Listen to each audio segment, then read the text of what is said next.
Pedimos al rector de la Universidad, Cayetano Heredia. Antes de hablar sobre la universidad, creo que vale la pena dedicar un minuto, Mávila, a la figura misma de Cayetano Heredia, que poco se sabe, ha sido un héroe de la independencia.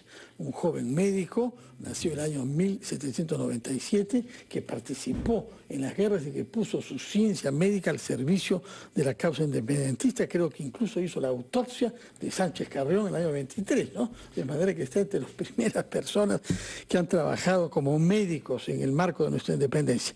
Hablemos sobre su universidad, que tiene mucho prestigio. Es la primera universidad privada que se creó en materia especializada de medicina hace ya más de 60 años, pero tienen ustedes dificultades ahora ante una decisión adoptada de modificar el lapso que debe tener vigencia para el licenciamiento de universidades. Explíquenos cuál es el problema y cuál es la posición que usted tiene, señor rector. Enrique Castañeda Saldaña. Muchas gracias, siempre es muy agradable estar con ustedes. Bueno, en primer lugar, agradecer este espacio y también recordar a la figura de Cayetano Heredia, como ha mencionado, que tuvo un rol muy importante en la creación de la Facultad de Medicina de San Fernando. Él fue el que hace la reforma en la educación médica en el país y crea pues nuevos paradigmas para la educación médica. Por eso que Cayetano Heredia, la universidad, toma su nombre en ese sentido. Actualmente el problema que presentamos es respecto a las medidas que viene tomando el Ministerio de Salud en relación a la formación médica y la forma de evaluar. Hace 3 meses, en abril, el Ministerio de Salud, en base a un decreto, una resolución ministerial 263-2024, dispuso que los egresados de medicina que no habían aprobado el examen nacional de medicina pudieran ejercer como médicos serumistas en forma excepcional. Eso nos llamó la atención, rechazamos esa medida, toda la academia lo rechazó, la Asociación de Facultades de Medicina. Conversamos aquí al respecto, ¿sí? Recuerdo, sí. Claro. Y luego nos sorprende porque el día 12 de este mes emite un decreto supremo 013-2024 en la cual dispone que a partir de la fecha la evaluación del servicio rural urbano marginal, para que puedan ejercerlo, lo va a realizar el examen el Ministerio de Salud. El Ministerio de Salud del MINSA, sí.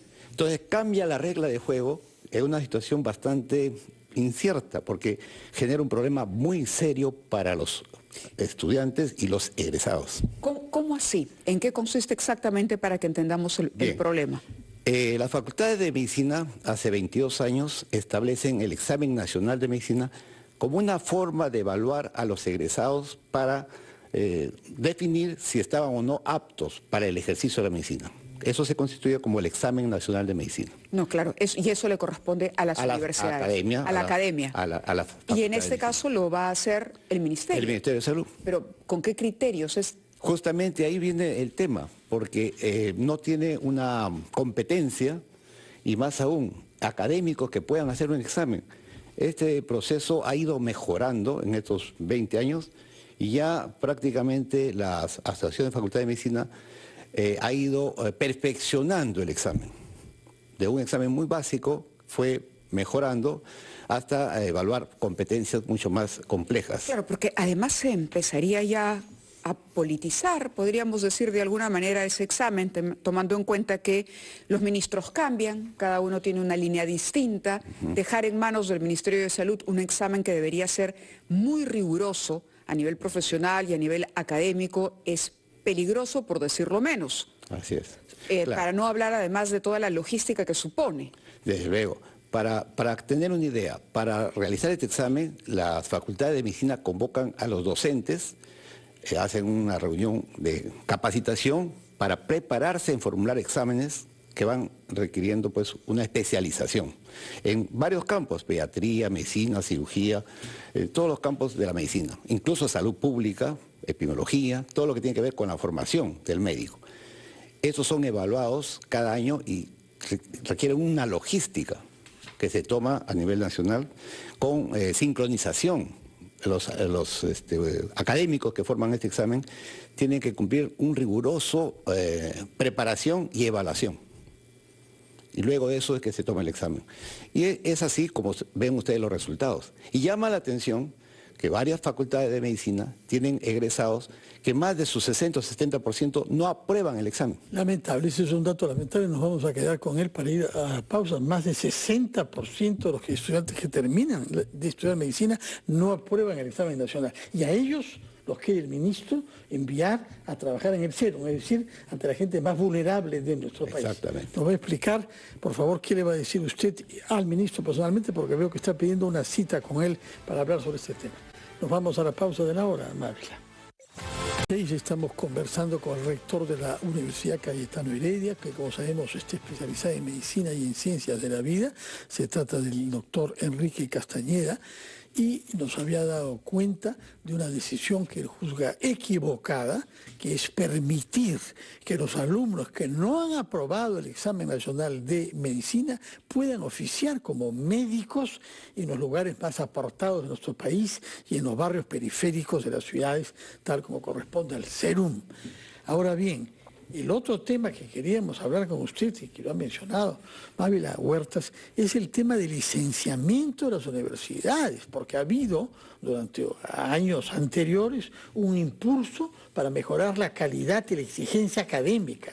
¿Qué está pasando ahora con la política de licenciamientos y sobre todo con la voluntad de este Congreso de hacer que los licenciamientos sean permanentes, se da una vez para siempre? ¿Qué consecuencias tiene eso para nuestras universidades, señor rector Castañeda?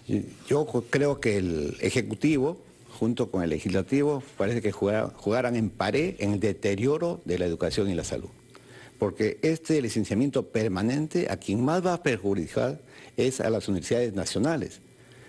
Porque quienes no alcanzaban el licenciamiento con las condiciones básicas de calidad podían requerir al MEF para un financiamiento y mejorar sus laboratorios, sus aulas, su equipamiento, mejorar las condiciones que no cumplían.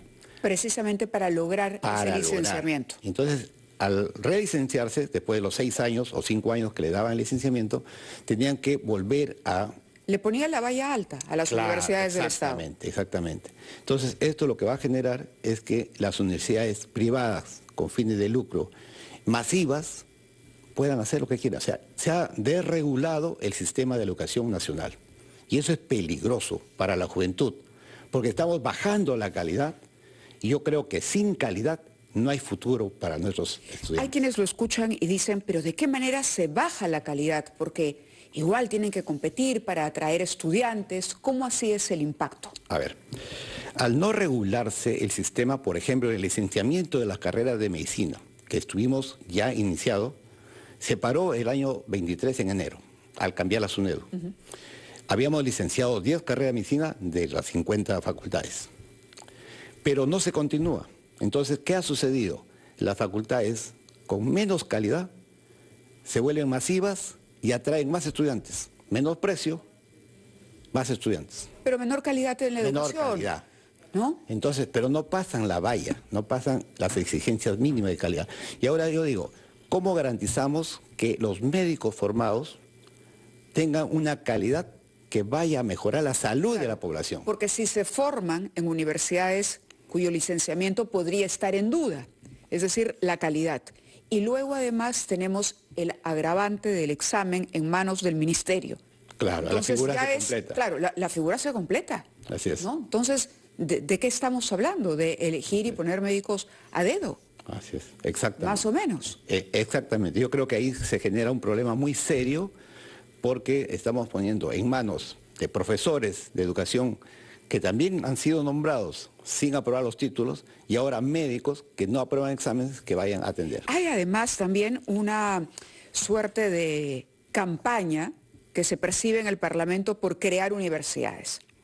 Sí. No sé si tiene alguna opinión al respecto, pero lo que hemos visto son proyectos y proyectos que se aprueban y claro, suena bien aprobar la creación de la universidad de aquí, la universidad de allá, pero crear universidades no es tan fácil, con lo que supone la universidad, sin desnaturalizar el concepto mismo de universidad.